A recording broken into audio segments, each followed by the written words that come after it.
শিশু হলো একটি ফিনিশ শব্দ যার অর্থ হচ্ছে অদম্য সাহস, স্থির মনোবল, কঠিন পরিস্থিতিতেও হাল না ছাড়ার দৃঢ়তা। এই ধারণার উপর বেস করেই শিশু 2 এর পুরো কাহিনী দাঁড়িয়ে আছে। মানে বিষয়টা এমন হচ্ছে, ভিলেন যতই মিলিটারি নিয়ে আসুক, যুদ্ধ বিমান নিয়ে আসুক, ট্যাঙ্ক নিয়ে আসুক, কোনো লাভ নাই, কারণ নায়ক বাস্তব মানুষ নয়, সে প্রায় এক ধরনের মাইথোলজিক্যাল সুপার হিউম্যান। তাই তাকে হারানো প্রায় অসম্ভব। শিশু 2 এর গল্প এক লাইনে বললে এরকম হয়, নায়ক তার পুরনো বাড়ির কার্ডগুলোকে প্লাং বাই প্লাং খুলে একটা বিশাল ট্রাকে তোলে এবং অন্য কোথাও নিয়ে গিয়ে সেটা রিবিল্ড করার জন্য একটা যাত্রাপথে বের হয়।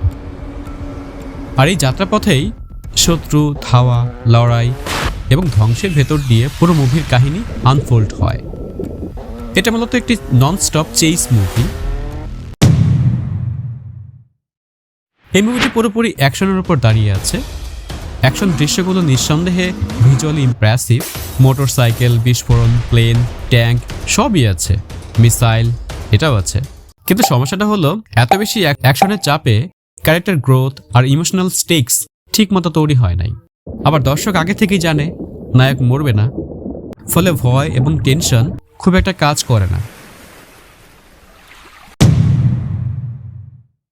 শিশু চরিত্রটি অত্যন্ত শক্তিশালী, প্রায় অমর, কিন্তু তার ইমোশনাল আর্ক খুবই আন্ডার ডেভেলপড। ভিলেন চরিত্রে যিনি আছেন তিনি খুবই শক্তিশালী একজন অভিনেতা, কিন্তু দুর্বল স্ক্রিপ্টিং এর কারণে তিনি নায়কের জন্য খুব একটা সত্যিকারের হুমকি হয়ে উঠতে পারে না।